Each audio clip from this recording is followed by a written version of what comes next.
ଆପଣମାନଙ୍କ ମୋବାଇଲ ଫୋନରେ ଡାଟାଟି ଅଟୋମେଟିକାଲି ସରିଯାଉଛି କି? ଆପଣଙ୍କ ମୋବାଇଲ ଫୋନରେ ଡାଟାଟି ଆପଣ ଅନ୍ କରୁନାହାନ୍ତି, ତଥାପି ଆପଣଙ୍କର 1.5 GB ଡାଟା ଅଟୋମେଟିକାଲି ସରିଯାଉଛି।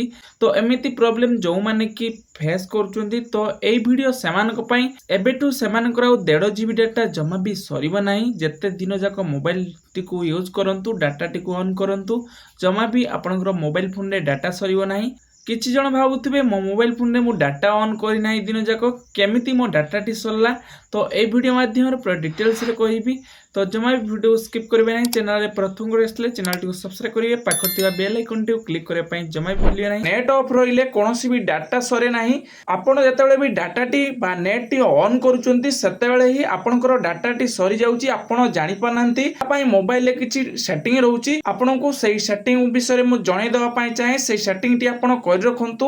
ପ୍ରଥମ ସେଟିଂ ହେଉଛି ମୋଷ୍ଟ ଇମ୍ପୋର୍ଟାଣ୍ଟ ସେଟିଂ, ଏହାକୁ ନିଶ୍ଚିତ ଭାବରେ କରି ରଖନ୍ତୁ। ଆପଣଙ୍କର ମୋବାଇଲର ସେଟିଂଟିକୁ ଓପନ୍ ନେବେ, ସେଟିଂଟିକୁ ଓପନ୍ କରି ଏଠି ସର୍ଚ୍ଚ କରିବେ ଡାଟା ୟୁଜେସ୍। ଏହାପରେ ଆପଣଙ୍କୁ ଏମିତି ଅପସନ୍ ପଡ଼ି ଆସିବ ବହୁତ ଗୁଡ଼ା। ଦେନ୍ ଏଇଠି ଆପଣଙ୍କୁ କ'ଣ କରିବାର ଅଛି, ଡାଟା ୟୁଜେସ୍ ଅପସନ୍ରେ ଚାଲିଯିବାର ଅଛି। ଏହାପରେ ଆପଣଙ୍କୁ କ'ଣ କରିବାର ଅଛି, ଡାଟା ସେଭିଂ ମୋଡ୍ ଗୋଟେ ଅପସନ୍ ରହୁଛି ଆପଣଙ୍କ ମୋବାଇଲ ଫୋନରେ, ଆପଣ ତାହାକୁ ଟର୍ନ ଅନ୍ କରିନିଅନ୍ତୁ। ଟର୍ନ ଅନ୍ କରିସାରିଲା ପରେ ବ୍ୟାକ୍ କରିନେବାର ଅଛି। ତାପରେ ଆପଣ କ'ଣ କରିବେ, ନେଟୱାର୍କ ଆକ୍ସେସ୍ ଗୋଟେ ଅପସନ୍ ଦେଖିବେ ତଳେ ଥିବ, ନହେଲେ ଆପଣ ଆପଣଙ୍କ ସେଟିଂରେ ଫାଇଣ୍ଡ କରିନେବେ ଏହାକୁ। ଏହା ଭିତରେ ଚାଲିଯିବେ।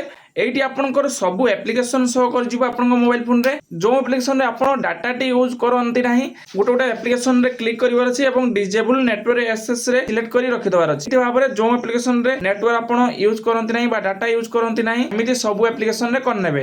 এরপরে আপনার কোণ করা আছে, ইউট্যুব, ইনস্টাগ্রাম এবং ফেসবুক আপনার কিছু সেটিং করবার আছে। ইউট্যুবে কোণ করবে, ইউট্যুবটি ওপন করনেবে এবং আপনার প্রোফাইল আইকনে ক্লিক করনেবে এবং সেটিং ভিতরে ক্লিক করনেবে। ডাটা সেভিং অপসন গুলো পাইଯିବେ। আপনার কোণ করেছি তাহাকু সিলেক্ট করি অন করনেবার আছে। তারপরে ইনস্টাগ্রাম টি ওপন করনেবে, যেহেতু ইনস্টাগ্রাম বহুত মাত্রায় ইউজ করতে, প্রোফাইল আইকনে ক্লিক করনেবে, 3 লাইনে ক্লিক করনেবে। এরপরে তলমা স্ক্রোল করিবে, অপশন দেখন্তু data use and media quality, সেতরে চল যাবে এবং ডাটা সেভিং মোড গুড়া অপশন থিব দেখন্তু, তাহাকু অন করনেবে।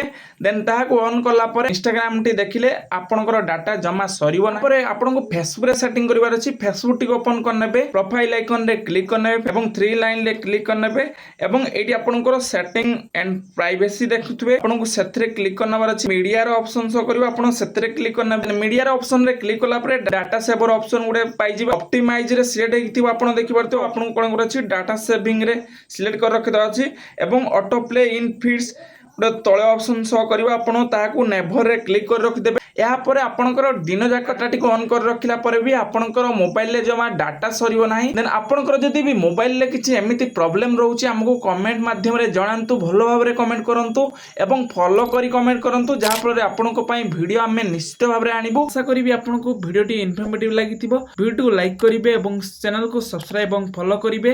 ତ ଦେଖା ହେବ ଆଉ ଗୋଟେ ନୂଆ ଭିଡ଼ିଓରେ। ରହୁଛୁ, ଜୟ ଜଗନ୍ନାଥ।